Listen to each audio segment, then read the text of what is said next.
ममता राज में बंगाल की हालत क्या हो गई है उसकी गवाही हिंदुओं का डर, हिंदुओं के आंसू, अपनों को खोने का दर्द और पूरी कहानी बयां कर रही है। हिंसा से लाल हुई मुर्शिदाबाद की जमीन पर हिंदू महिलाएं रो रही हैं, बिलख रही हैं और एक ही सवाल पूछ रही हैं कि आखिर उनके साथ ही ऐसा क्यों? आखिर क्यों हिंदुओं को टारगेट पर किया गया? आखिर क्यों ममता की पुलिस आंख मूंदे चुपचाप तबाही का पूरा तमाशा देखती रही? और यही सवाल वहां महिला आयोग की टीम से भी पूछे जा रहे, राज्यपाल से भी पूछे जा रहे। लेकिन इस दुख की घड़ी में ना तो किसी के पास शब्द बचे हैं और ना ही मरहम बचे हैं, तो सिर्फ आंसू ही आंसू। और इन जो पीड़ित है आंसू की तरह, अब देखिए इनके आंसू भी सूख चुके हैं। ये सिर्फ आंसू नहीं है, ये डर का इजहार है, वो दर्द जो अपनों के खोने पर होता है। ये तस्वीरें बंगाल के हिंसाग्रस्त इलाके की है, जहां कल तक हंसी गूंजती थी, वहां आज मातम पसरा है। मंदिर की घंटियां शांत है, उनकी जगह गूंज रहे हैं तो रोते हुए दिलों की आवाज। मुर्शिदाबाद में हिंसा की आग भले ही थम गई हो, हिंदुओं पर जुल्म सितम भले ही शांत हो गया हो, लेकिन इस मातम पर ममता सरकार की खामोशी की कसक अभी बाकी है। सर, हम लोग कुछ नहीं चाहते हैं, हम लोग को बीएसएफ कैंप यहाँ पर दिला दीजिए, क्योंकि हम लोग यहाँ पर सुरक्षा चाहते हैं अपने आप के लिए सर, अपने बच्चे के लिए सर, अपने पति के लिए सर, बस हम लोग कुछ नहीं चाहते हैं। कैंप यहाँ पर बहुत जरूरी है सर, अभी तक हम लोग सुरक्षित नहीं है। सर्वधर्म संभाव वाले वो नेता कहाँ है? जब घर जल रहे थे तब किसी ने किसी की सुध नहीं ली, तब किसी ने किसी से नहीं पूछा कि वो कौन थे। इंसानियत चुप थी और शायद अब भी उम्मीद थक चुकी है, क्योंकि भरोसा जरूर मिल रहा होगा, लेकिन जो लोग कट्टरता के शिकार हुए वो इंसानियत को आंसुओं से कोस रहे हैं। मेरा घर में जा के मेरा लड़की लोग को निकाल रहा है, हम लोग को, औरत लोग को शांति नहीं है यहाँ पर। इतना बड़ा तलवार हिंदू लोग का हम लोग का क्या है घर में, बताइए। हम लोग सर खून से होली खेलेंगे, खून से होली खेलेंगे, होली खेलेंगे खून से। ये सिर्फ घर, मकान, दुकानों का नुकसान नहीं है, ये उन भावनाओं का भी राख है जो दशकों से इस जमीन पर भरोसे के साथ बोई गई थी। अब डर है और यही डर आने वाले कल के लिए भी है। भयंकर, कोई महिला के पति किया, बेटा किया, कोई महिला के बेटा का किया, सबका ऐसा करके घर से निकाल के खींच के बाहर जाके उनको बुचर की तरह उनको कुपा के कटाया गया। So what they need is, they said we want justice, they will get justice. We want peace, they will have peace. Certainly we will do everything that is possible. Bengal के मुर्शिदाबाद में जो कुछ भी हुआ वो बंगाल की सरकार और इस मातम पर मरहम से दूरी बनाने वाली ममता बनर्जी के लिए कभी मिटाने वाला दाग नहीं है। हिंदुओं की चीख पुकार से तो समझ ही गए होंगे कि पश्चिम बंगाल की हालत बिल्कुल भी ठीक नहीं है। अब हिंदू संगठन यहां पर राष्ट्रपति शासन की मांग पर अडिग है। दिल्ली से उत्तर प्रदेश तक विरोध प्रदर्शन की तस्वीरें सामने आ रही हैं। सड़कों पर उतरे ये लोग बंगाल में राष्ट्रपति शासन चाहते हैं। बंगाल में हो रहे हिंदुओं पर अत्याचार के लिए केंद्र सरकार से गुहार लगा रही हैं। अब नहीं तो कब मुर्शिदाबाद की तस्वीर किसी से छिपी नहीं है। ममता तेरी तानाशाही, ममता तेरी तानाशाही, ममता तेरी तानाशाही।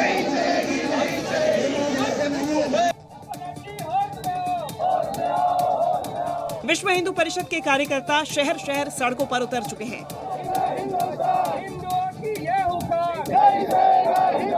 दिल्ली से नोएडा तक, मथुरा से अयोध्या तक, पश्चिम बंगाल की ममता सरकार के खिलाफ हिंदू संगठनों का प्रदर्शन तेज हो चुका है। बंगाल में हिंदुओं पर हुए अत्याचार के लिए जिम्मेदार के खिलाफ ठोस कदम उठाने की मांग हो रही है। मुर्शिदाबाद में जो कुछ भी हुआ उसके लिए हिंदू संगठन वहां की ममता सरकार से सवाल पूछ रहा है। हिंदुओं के घरों को हिंसा की आग में झोंकने वालों के खिलाफ एक्शन की जगह तमाशा देखने वाली ममता की पुलिस से सवाल पूछे जा रहे हैं और केंद्र सरकार से एक्शन की मांग हो रही है। ज्ञापन देकर के हमने राष्ट्रपति महोदय से मांग की है कि हम जो है ये देश को अब और आतंकवाद के मुहाने पर नहीं जाने देंगे। हिंदुओं को कहीं भी, चाहे दुनिया के किसी भी कोने में, उसको असुरक्षित नहीं रहने देंगे। देश की सीमा को, सुरक्षा को लेकर के बेहद खतरा है ये सरकार। और मैं कहता हूं कि देखिए, जो खुद ममता ने इस बात को एक्नॉलेज किया कि विदेशी लोग जो आकर के वहां पर मुर्शिदाबाद में हमले किए। हिंदुओं के लिए आवाज देश के हर कोने से उठ रही है और डिमांड अब राष्ट्रपति शासन की है। कर्नाटक के मंगलुरु में वक्फ कानून के खिलाफ प्रदर्शन हुआ और इस प्रदर्शन के दौरान मुस्लिम संगठनों ने आजादी आजादी के नारे लगाए, जिसके बाद विवाद और बढ़ गया। मंगलुरु में सड़कों पर जुटी ये भीड़ वक्फ कानून के खिलाफ नाराजगी की तस्वीर है। हालांकि ये नाराजगी उस वक्त सवालों में आई जब इस भीड़ में आजादी के नारे लगने लगे। है वक्फ हमारी आजादी, है हक हमारी आजादी, है वक्फ हमारी आजादी, है हक। जुमे की नमाज के बाद मंगलुरु के अद्यार कन्नूर मैदान में वक्फ कानून के खिलाफ आवाज बुलंद की गई। इस विरोध प्रदर्शन में 1 लाख मुसलमानों को बुलाया गया। इस प्रोटेस्ट के स्पॉन्सर और डायरेक्टर काजी थे। काजी और मुस्लिम धर्मगुरु समेत 25 से ज्यादा लोग मंच पर मौजूद थे। उनकी मौजूदगी में भीड़ ने आजादी के नारे लगाए। इससे पहले सड़कों पर भी प्रदर्शन के दौरान आजादी के नारे गूंजे। अब सवाल ये उठ रहा है कि जिस देश में ये सड़कों पर उतरकर आजादी जैसे नारे लगा पा रहे हैं, तो इन्हें अब किस तरह की आजादी चाहिए। राणा सांगा की लड़ाई अब सियासी हो चुकी है। दलितों को साधने के लिए अखिलेश विवादित बयान देने वाले सांसद के साथ खड़े हैं और आरोप योगी सरकार पर लगा रहे हैं। कह रहे हैं कि दलितों को डराया जा रहा है।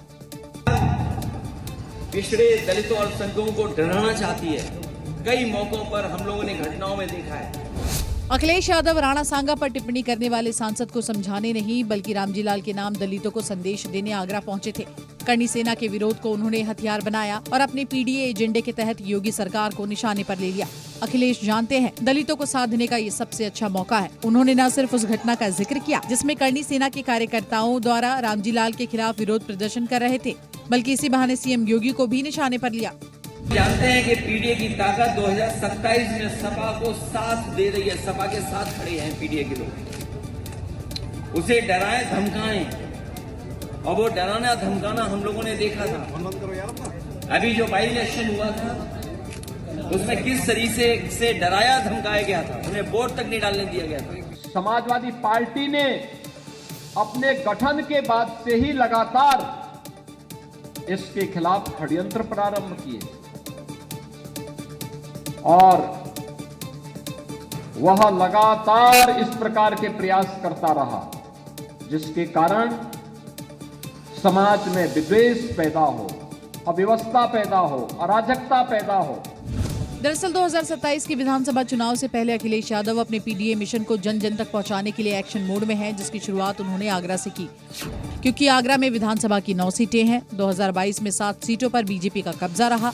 दलित वोटर्स की संख्या करीब 30% के आसपास है। आगरा में दलित वोटर बेहद निर्णायक है। यानी अखिलेश यादव आगरा में दलितों को साधने के लिए दलित नेता रामजी लाल सुमन के साथ खड़े हैं और माफी की जगह करनी सेना के विरोध प्रदर्शन पर लगातार हमलावर है। यूपी के मुख्यमंत्री योगी आदित्यनाथ से सीधे शिकायत की आपको एक तस्वीर दिखाते हैं, जब सीएम योगी बारी बारी से सबकी फरियाद सुन रहे थे और तभी महिला ने फोन निकाला, जिसके बाद एनएसजी कमांडो हरकत में आ गए। एक कदम की दूरी पर सीएम योगी खड़े थे, शिकायत पत्र पढ़ रहे थे। तभी एनएसजी कमांडो की नजर दूसरी महिला के मोबाइल फोन पर जा टिकी। महिला सीएम योगी से फरियाद लगाने पहुंची थी, लेकिन उसके हाथ में मोबाइल फोन देख कमांडो एक्शन में आ गए और महिला से मोबाइल फोन ले लिया। हालांकि महिला ने बताया उसे मोबाइल नहीं लाने की जानकारी नहीं थी, जिसके बाद सीएम योगी आगे बढ़े और उसकी फरियाद सुनी। दरअसल मुख्यमंत्री योगी आदित्यनाथ गोरखनाथ मंदिर में जनता दरबार लगा रहे थे। इस दौरान उन्होंने 300 से ज्यादा फरियादियों की समस्याएं सुनी और अधिकारियों को फौरन एक्शन लेने का आदेश दिया। उन्होंने कहा, जनता ही सर्वोपरि है, इन्हें कोई परेशानी नहीं होनी चाहिए। तभी उनकी नजर एक बच्चे पर जा टिकी, जिसे उन्होंने उसे चॉकलेट भी दी। फरियादियों की परेशानी सुनने के बाद सीएम योगी ने दबंगों के खिलाफ कार्रवाई, भूमाफियाओं पर नकेल और सरकारी दफ्तर में लेट लतीफी की शिकायत पर एक्शन की बात कही। और देखिए, बिहार की सत्ता पर पिछले कुछ दशक से 2 ही चेहरों का जलवा रहा है, एक तो लालू और दूसरे नीतीश। लेकिन बदलाव की इस घड़ी में आपको बता दें, लालू के वारिस तेजस्वी यादव जो कि सीएम की गद्दी छोड़िए गठबंधन में सीएम फेस की जंग ही नहीं जीत पाए। हालांकि 24 अप्रैल को इंडिया गठबंधन की पटना में फिर से मीटिंग है, लेकिन गौर करने वाली बात है कि हाजिरी तेजस्वी के दरबार में नहीं लगेगी बल्कि कांग्रेस के दफ्तर में लगेगी। और इसके साथ साथ संकेत ही सियासत की कहानी बयां करते हैं और संकेतों को समझिए तो लड़ाई पावर सेंटर की है। ये अलग बात है कि किसी भी कीमत पर तेजस्वी सीएम फेस की जंग जीतना चाहेंगे, फिर मीटिंग के लिए कांग्रेस दफ्तर जाना हो या फिर दिल्ली। महागठबंधन की कोऑर्डिनेशन कमेटी में सभी 6 घटक दलों से 2-2 सदस्यों को शामिल किया जाएगा, जिसके लिए 2 लेफ्ट पार्टियों सीपीआई और सीपीएम ने अपने अपने सदस्यों के नाम उन्हें भेज दिए हैं। राष्ट्रीय जनता दल, कांग्रेस, विकासशील इंसान पार्टी और सीपीआई माले के सदस्यों के नाम अभी आने बाकी है। हालांकि बीजेपी इन तैयारियों को ख्याली पुलाव करार दे रही है, जबकि इंडिया ब्लॉक सत्ता में वापसी के दावे कर रहा है। महागठबंधन की जो पहली बैठक हुई वो महागठबंधन का सबसे बुरा दिन था। कुछ लोग ख्याली पुलाव पका रहे थे। इस बार शुरुआत हुई कि तेजस्वी यादव पिता लालू यादव कांग्रेस के दरबार में हाजिरी लगाओ, तो हाजिरी लगाना पड़ा दिल्ली में। उसके बाद पटना में बैठक होती है, फिर सुना है सदाकत आश्रम में बैठक होने वाली है। दरअसल सारी लड़ाई चुनाव से पहले सीएम फेस घोषित करने की है। तेजस्वी के चेहरे पर अब तक रजामंदी नहीं बनी, लिहाजा कोई नहीं जानता 24 अप्रैल के मंथन में इंडिया ब्लॉक से क्या बाहर निकलेगा। महाराष्ट्र नवनिर्माण सेना प्रमुख राज ठाकरे ने एक ऐसा बयान दिया जिससे महाराष्ट्र की सियासत में हलचल मच गई है। राज ठाकरे ने अपने चचेरे भाई उद्धव ठाकरे को साथ आने का प्रस्ताव दिया, तो वहीं उद्धव ठाकरे की तरफ से भी इस बार पॉजिटिव रिस्पॉन्स आया है। और दादर में भारतीय श्रमिक सेना की 57वीं वार्षिक बैठक में बोलते हुए शिवसेना यूबीटी के प्रमुख उद्धव ठाकरे भी भाई राज ठाकरे के प्रस्ताव से सहमत दिखाई दिए और उन्होंने महाराष्ट्र और मराठियों के विकास के लिए आपसी झगड़े भूलकर साथ आने के संकेत दिए। माझं तर मत असे की मराठीसाठी आणि महाराष्ट्राच्या हितासाठी अगदी किरकोळ भांडणं, तुम्ही बाहेर गेल्यानंतर बातम्या वाचल्यानंतर कळेल मी किरकोळ भांडणाचा संदर्भ काय आहे। किरकोळ भांडणं बाजूला ठेवायला मी सुद्धा तयार आहे आणि मी सुद्धा। और उद्धव ठाकरे के इस बयान के बाद महाराष्ट्र में उनके और राज ठाकरे के एक साथ आने की फिर से चर्चा होने लगी।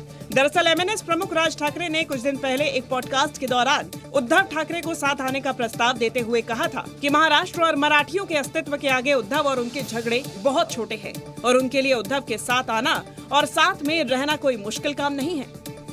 वहीं राज ठाकरे के प्रस्ताव और उस पर उद्धव ठाकरे के पॉजिटिव रिस्पांस के बाद ठाकरे ब्रदर्स साथ आएंगे या नहीं, ये तो वक्त ही बताएगा।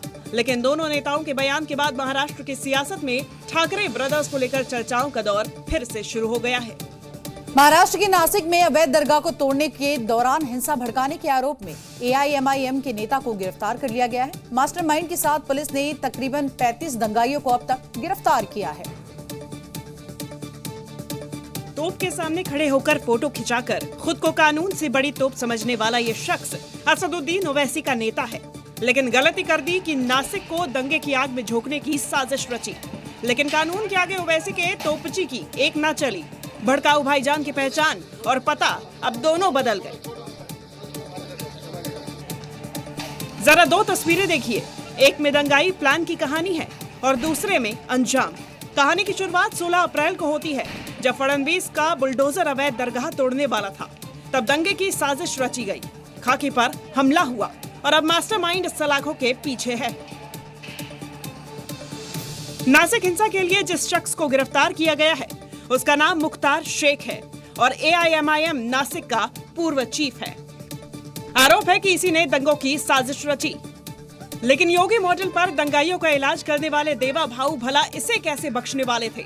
जिस पुलिस पर मुख्तार शेख के इशारे पर पत्थर चले, अब वही मुख्तार पुलिस की गिरफ्त में है।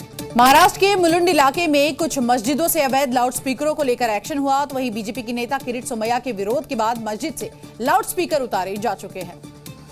मुलुंड एक ऐसा विधानसभा क्षेत्र है जहां देवेंद्र फडणवीस और किरीट सोमैया का टारगेट था कि सभी मस्जिदों से लाउडस्पीकर उतरवाए जाए, जिसके बाद अब मस्जिदों से लाउडस्पीकर उतारे जा चुके हैं। प्रशासन के एक्शन पर बीजेपी के नेता किरीट सोमैया ने दावा किया कि अब मुलुंड में कोई भी लाउडस्पीकर्स नहीं चलेंगे और पूरे मुंबई में भी ऐसा ही किया जाएगा। सोमैया का जो टारगेट था, सभी मस्जिदों के ऊपर से भोंगे लाउडस्पीकर नीचे उतार दिए गए हैं। मुलुंड ने यह करके दिखाया, मैं पूरे मुंबई में यह करूंगा और देवेंद्र फडणवीस के समर्थन से पूरे महाराष्ट्र में। दरअसल मस्जिदों से लाउडस्पीकर हटाने को लेकर किरीट सोमैया ने शुक्रवार को विरोध प्रदर्शन का नेतृत्व किया था। ये विरोध प्रदर्शन मुलुंड पुलिस थाने के बाहर आयोजित किया गया। इस दौरान किरीट सोमैया ने लाउडस्पीकर लगाने की अनुमति देने वाले पुलिस थानों के खिलाफ भी विरोध प्रदर्शन करने की चेतावनी दी, जिसके बाद अब प्रशासन ने मस्जिदों से लाउडस्पीकर हटवा दिए हैं। मुंबई के विलेपार्ले में जैन मंदिर पर बुलडोजर एक्शन के बाद हंगामा खड़ा हो गया। बीएमसी की इस कार्रवाई के खिलाफ जैन समुदाय के लोगों में भारी आक्रोश नजर आया। भारी संख्या में महिलाओं समेत जैन समुदाय के लोग मंदिर के बाहर जमा हो गए और बीएमसी की कार्रवाई के खिलाफ प्रदर्शन करते हुए विरोध मार्च निकाला। प्रदर्शन के दौरान जैन समुदाय के लोगों और पुलिस के बीच धक्का मुक्की और कहासुनी हुई और पुलिस प्रदर्शनकारियों को खदेड़ती हुई नजर आई। इसके बाद जैन समुदाय के लोग भारी संख्या में बैनर पोस्टर लेकर मुंबई महानगर पालिका के दफ्तर के बाहर जमा हो गए और फिर से मंदिर को बनवाने की मांग करने लगे।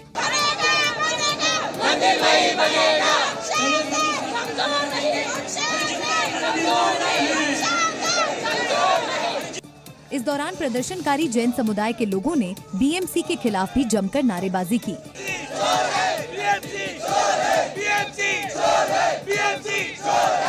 बीएमसी ने जैन समाज के जिस मंदिर पर बुलडोजर कार्रवाई की वो करीब 90 साल पुराना बताया जा रहा है। आरोप है कि मंदिर पर कार्रवाई से पहले जैन समुदाय के लोगों ने बीएमसी से जरूरी चीजें हटाने की मोहलत मांगी थी, लेकिन बीएमसी ने बिना कोई वक्त दिए ही मंदिर को गिराने का अभियान चला दिया, जिसके बाद जैन समुदाय के लोगों का गुस्सा भड़क गया और वो बीएमसी के खिलाफ सड़क पर उतर आए। नया वक्फ बिल आने के बाद वक्फ संपत्तियों को लेकर खुलासे होने शुरू हो गए हैं। वहीं देश भर में मशहूर संभल की दरगाह जनेटा शरीफ में वक्फ की प्रॉपर्टी के निजी इस्तेमाल की शिकायत हुई और अब सुन्नी वक्फ बोर्ड लखनऊ ने इसकी जांच शुरू कर दी है। इसके लिए सुन्नी वक्फ बोर्ड लखनऊ की जांच अधिकारी नुमान शमशी संभल की जनेटा दरगाह शरीफ पहुंचे। के जनेटा गांव में दरगाह जनेटा शरीफ पर वक्फ प्रॉपर्टी के निजी इस्तेमाल और अन्य शिकायतों के मामले में अब सुन्नी वक्फ बोर्ड लखनऊ ने जांच शुरू कर दी है। इससे पहले दरगाह शरीफ की सरकारी जमीन पर होने का दावा किया गया, जिसके बाद प्रशासन ने दरगाह की जमीन की पैमाइश की, जिसके बाद 40 बीघा जमीन को कब्जा मुक्त करवाया गया। शिकायतकर्ता जावेद ने आरोप लगाया था कि जनेटा दरगाह शरीफ पर वक्फ प्रॉपर्टी के निजी इस्तेमाल की शिकायत की थी। सुन्नी वक्फ बोर्ड लखनऊ की जांच अधिकारी नुमान शमशी ने सभी शिकायतों को लेकर कमेटी के लोगों से पूछताछ की। इसके साथ ही शिकायतकर्ता के बयान भी दर्ज किए। जांच अधिकारी अब वक्फ बोर्ड को अपनी रिपोर्ट सौंपेंगे, जिसके बाद आगे की कार्रवाई की जाएगी। यूपी के हापुड़ जिले में 40 से ज्यादा परिवारों को बुलडोजर एक्शन का डर सताने लगा है। नगर पालिका की टीम ने गढ़ मुक्तेश्वर के इन परिवारों को घर खाली करने का नोटिस भेजा है। तस्वीरें गढ़ मुक्तेश्वर की इंदिरा नगर कॉलोनी की है, जहां पर रह रहे 41 परिवार खौफ के साये में जीने को मजबूर हैं। स्थानीय लोगों को डर है कि इनके घरों पर कभी भी नगर पालिका का बुलडोजर चल सकता है। दरअसल नगर पालिका का दावा है कि ये लोग तालाब की जमीन पर अवैध कब्जा करके वहां मकान बना रहे हैं, इसलिए 41 परिवारों को नोटिस भेजकर अपने अपने मकान के कागजात चेक कराने को कहा गया। वहीं स्थानीय लोगों का कहना है कि वे 3-4 दशक से यहीं रह रहे हैं। कुछ लोगों को तो प्रधानमंत्री आवास योजना के तहत पक्के मकान बनाने के लिए सरकारी अनुदान भी मिला है। हम तो पैदा इसी कॉलोनी में हो गए, आज मेरी 30 साल उम्र है। 30 साल तो मुझे हो गए मकान बना लिया था। नहीं, हमारा झोंपड़ा था, मकान हमारा सरकार की तरफ से बना है।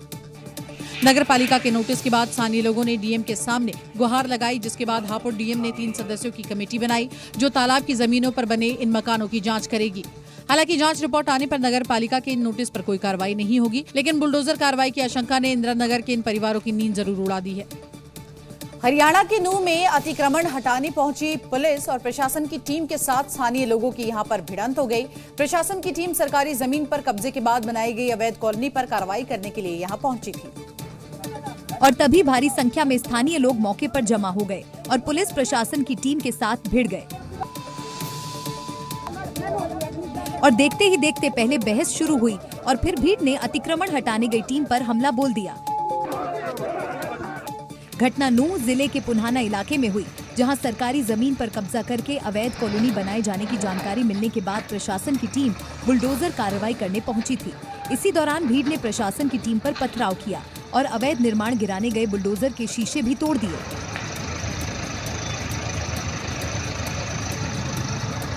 भीड़ के इस हमले में प्रशासन की टीम के कई लोगों को चोटें आई, लेकिन इस हमले के बाद भी प्रशासन की बुलडोजर कार्रवाई जारी रही और भारी पुलिस बल की मौजूदगी में 2 एकड़ में बनाई गई अवैध कॉलोनी को बुलडोजर से जमींदोज कर दिया गया। प्रशासन ने चेतावनी दी है कि बिना इजाजत के कॉलोनी काटने वालों के खिलाफ सख्त कार्रवाई जारी रहेगी। साथ ही लोगों से अवैध कॉलोनियों में मकान न खरीदने की अपील की गई है। लव जिहाद पर मध्य प्रदेश का सागर सुलग रहा है। गुस्से और तनाव का आलम यह है कि दुकान और मकान को लोगों ने आग लगा दिया। जगह जगह पर आगजनी और तोड़फोड़ की, जिसके बाद पुलिस फोर्स ने मोर्चा संभाला। तस्वीरें सागर के सनोधा की है, जहां गुस्से की आग धधक रही है। किसी के घर जला दिए गए तो किसी की दुकान को बर्बाद कर दिया गया। हालात इतने तनावपूर्ण है कि भारी पुलिस बल की यहां तैनाती की गई है। गुस्साई भीड़ को काबू में लाने के लिए हवाई फायरिंग और आंसू गैस के गोले भी दागने पड़े। ये सारा बवाल तब हुआ जब लव जिहाद को लेकर दो समुदाय आमने सामने आ गए। दोनों तरफ से पथराव शुरू हो गया। हिंसा की ऐसी आग भड़की कि घर और दुकानों को भी यहाँ फूंक दिया गया, जिसके बाद पुलिस ने सख्ती दिखाई और प्रदर्शनकारियों को आंसू गैस के गोले छोड़कर खदेड़ा। हालात पर नियंत्रण रखने के लिए कलेक्टर ने खुद सानोधा का दौरा किया। क्या के इश्यूज को हैंडल कर रहे हैं। अभी हमारे लिए लॉ एंड ऑर्डर कंट्रोल में है और शांति व्यवस्था कायम है और उसी के तारतम्य में फोर्स भी डिप्लॉयड है, भारी पुलिस फोर्स भी डिप्लॉयड है और लोगों से बातचीत करके हालात को नियंत्रित करने की कोशिश की। दरअसल बारात आने के पहले विशेष समुदाय का एक व्यक्ति हिंदू लड़की को भगा ले गया, जिससे लोग गुस्से में आ गए और फिर जमकर बवाल और आगजनी होने लगी। फिलहाल स्थिति कंट्रोल में है और भारी पुलिस बल की तैनाती की गई है। दिल्ली के मुस्तफाबाद में शुक्रवार की रात उस वक्त कोहराम मच गया जब एक 4 मंजिला इमारत यहां भरभरा कर गिर गई, जिसमें 10 से ज्यादा लोगों की मौत हो गई और इस दर्दनाक हादसे का सीसीटीवी फुटेज भी अब सामने आया है। ये देखिए, इस वीडियो में एक इमारत नजर आ रही है। अचानक इमारत के बगल वाली गली में हलचल हुई और धुएं का भयंकर गुबार चारों ओर फैल गया। इसके बाद तो चीख पुकार मच गई। चारों ओर सिर्फ मलबा और लोगों की भीड़ नजर आई। थोड़ी देर में पता चल गया कि एक 4 मंजिला इमारत जमींदोज हो गई है। आनन फानन में एनडीआरएफ और पुलिस को सूचना दी गई। रेस्क्यू ऑपरेशन शुरू हुआ। दीवारों को काटकर लोगों को बाहर निकाला गया। डॉग स्क्वाड की मदद ली गई। सभी घायलों को एम्बुलेंस के जरिए अस्पताल ले जाया गया। हादसे की सूचना मिलते ही बीजेपी के विधायक मोहन बिष्ट भी मौके पर पहुंचे, हालात का जायजा लिया। जानकारी के मुताबिक हादसा शुक्रवार शनिवार रात तकरीबन 2 से 3 बजे के बीच हुआ। शक्ति विहार की गली नंबर 1 की ये बिल्डिंग हाजी तहसीन की थी, जिसमें उनका परिवार रहता था।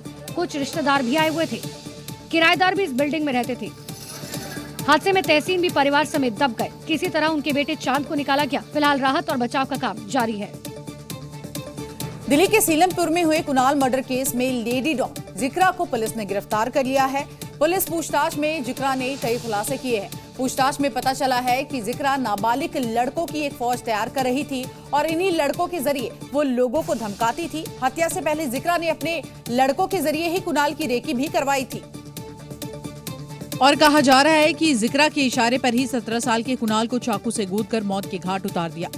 ये वही लड़की है जिसे लोग लेडी डॉन के नाम से जानते हैं और इसका घर कुणाल के घर से 120 मीटर की दूरी पर था। कुणाल के पिता का आरोप है कि एक गैंग ने कुणाल को घेर कर उसकी हत्या कर दी। ये वो गैंग है जो जिक्रा के इशारों पर काम करता है।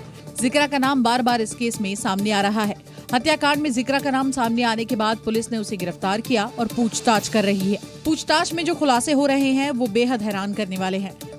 जानकारी के मुताबिक लेडी डॉन जिक्रा नाबालिग लड़कों की फौज तैयार कर रही थी। जिक्रा की नाबालिग गैंग में 8 से 10 लड़के थे। गैंग के जरिए लोगों को धमकाती थी। लेडी डॉन जिक्रा को हथियारों का भी शौक, हमेशा लड़कों की गैंग के साथ निकलती थी।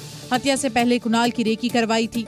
जिक्रा अपने स्टाइल और अंदाज के साथ क्राइम की दुनिया के लिए जानी जाती है। उसके हाथ में हमेशा एक तमंचा रहता है और उसके पास गुंडों की पूरी टोली है। सूत्रों का दावा है कि जिक्रा को ख्यात गैंगस्टर हाशिम बाबा की पत्नी जोया खान की करीबी थी, जो हाल ही में ड्रग्स तस्करी में जेल गई। जोया के जेल जाने के बाद जिक्रा ने अपना गैंग खड़ा किया और अब कुणाल की हत्या में उसी के गुंडों का नाम सामने आ रहा है। कुणाल हत्याकांड के बाद सीलमपुर इलाका खौफ के साए में जी रहा है। लोगों में गुस्सा है। फिलहाल कुणाल हत्याकांड में जिक्रा से पूछताछ जारी है। पुलिस फरार आरोपियों की तलाश भी कर रही है। जम्मू कश्मीर से आतंकी नेटवर्क को जड़ से खत्म करने की तैयारी शुरू हो चुकी है। इसके लिए केंद्र सरकार ने जम्मू कश्मीर में सीआरपीएफ की कोबरा कमांडो को तैनात करने का एक बड़ा फैसला लिया। संदेश साफ है कि पाकिस्तान प्रायोजित आतंकवाद को जड़ से मिटाना है। जंगल पहाड़ी इलाकों में सक्रिय आतंकियों का सफाया करना है और कोबरा फोर्स जो अब तक नक्सल प्रभावित इलाकों में सक्रिय थी, अब देखिए उसको काम पर लगाया जाएगा। और अब ये फोर्स जम्मू के घने जंगलों और दुर्गम इलाकों में तैनात होगी और आतंकियों का चुन चुन कर सफाया करेगी। दरअसल बीते कुछ महीनों से जम्मू क्षेत्र के हीरानगर, कठुआ और राजौरी पुंछ में आतंकी गतिविधियां देखी गई, जिसके बाद यहां कोबरा बटालियन तैनात करने का फैसला लिया है। जिन इलाकों में आतंकवादी बार बार छिपते रहे हैं, वहां पर अब कोबरा कमांडो मोर्चा संभालेंगे।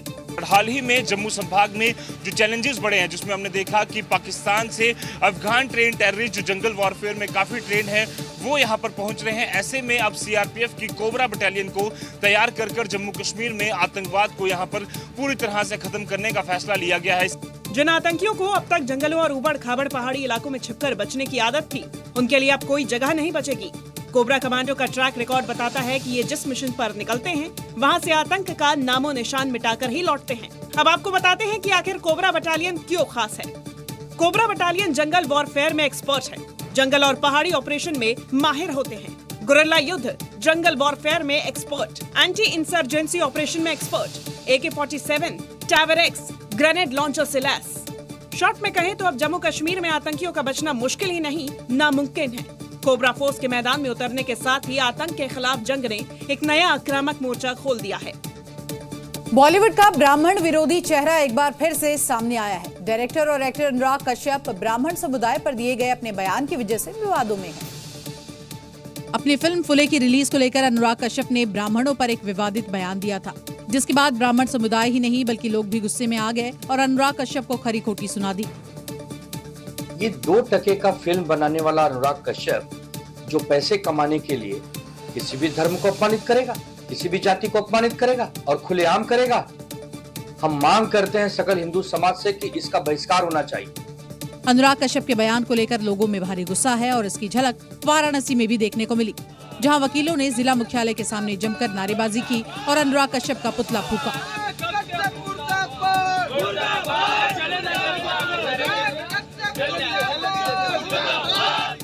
दरअसल समाज सुधारक जोड़ी ज्योतिबा फुले और सावित्रीबाई फुले की जिंदगी पर बनी फिल्म फुले 11 अप्रैल को रिलीज होनी थी, लेकिन फुले को पोस्टपोन कर दिया गया और इस पर जातिवाद फैलाने का आरोप लगाया गया, जिसके बाद डायरेक्टर अनुराग कश्यप गुस्से में आ गए और एक पोस्ट शेयर किया जिसमें उन्होंने जातिगत टिप्पणी कर दी।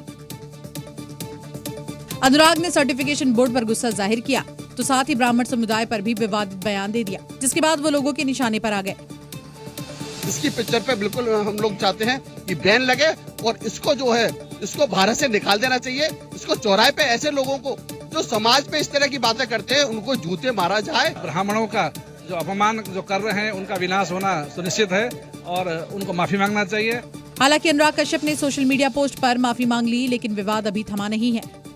भले ही अनुराग कश्यप ने माफी मांग ली हो, जिसके बाद ये मामला बॉम्बे हाईकोर्ट तक जा पहुंचा। मेरठ में सौरभ हत्याकांड के बाद चर्चा में आया नीला ड्रम लगातार सुर्खियों में है। जिस हत्याकांड ने पूरे देश को हिला दिया वो अब लोगों के लिए सिर्फ मजाक बनकर रह गया। यूपी के हमीरपुर में दोस्तों ने एक दूल्हा दुल्हन को नीला ड्रम गिफ्ट किया है। शादी के बाद दूल्हा दुल्हन स्टेज पर खड़े हैं और लोग उन्हें तोहफे दे रहे हैं। अचानक कुछ लोग स्टेज पर चढ़ते हैं और दूल्हा दुल्हन को ऐसा तोहफा देते हैं कि हर कोई चौंक जाता है, क्योंकि इन लोगों ने दूल्हा दुल्हन को गिफ्ट में नीला ड्रम दिया। जो मेरठ में हुई सौरभ हत्याकांड के बाद चर्चा में आया, नीले ड्रम का ये तोहफा दूल्हा के दोस्तों की तरफ से दिया गया था। इसे देखकर शादी के इस माहौल में खूब ठहाके लगे। बेशक दोस्तों ने इसे मजाक के तौर पर गिफ्ट किया, लेकिन नीले ड्रम पर बन रहे मीम्स और इस तरह का वाकया देखकर हर किसी के जहन में मेरठ का चर्चित सौरभ हत्याकांड आ जाता है। सौरभ हत्याकांड के बाद नीला ड्रम काफी ट्रेंड हुआ, लोगों ने जमकर रील्स मीम्स बनाई, लेकिन सौरभ हत्याकांड जैसी घटनाएं भुलाई नहीं जाती और उससे जुड़े प्रतीकों से मजाक करना कितना सही है। बता दें कि मेरठ में मुस्कान ने अपने प्रेमी के साथ मिलकर अपने पति सौरभ राजपूत की बेरहमी से हत्या कर दी थी। हत्या के बाद शव को टुकड़ों में काटकर एक नीले ड्रम में भर दिया था। ऐसे में इसको लेकर बनाए जा रहे गंदे मजाकों पर रोक लगाने की जरूरत है। बात एक अनोखी और इको फ्रेंडली शादी की, और इस अनोखी शादी में न डीजे था न ही लग्जरी कार्स। यहाँ दूल्हा बैलगाड़ी पर सवार होकर अपनी दुल्हन को लेने पहुंचा। न डीजे न गाड़ी, बैलगाड़ी पर दूल्हा, बैलगाड़ी पर दुल्हन और बैलगाड़ी पर बाराती। अनोखी शादी की ये तस्वीरें राजस्थान के पाली जिले की हैं।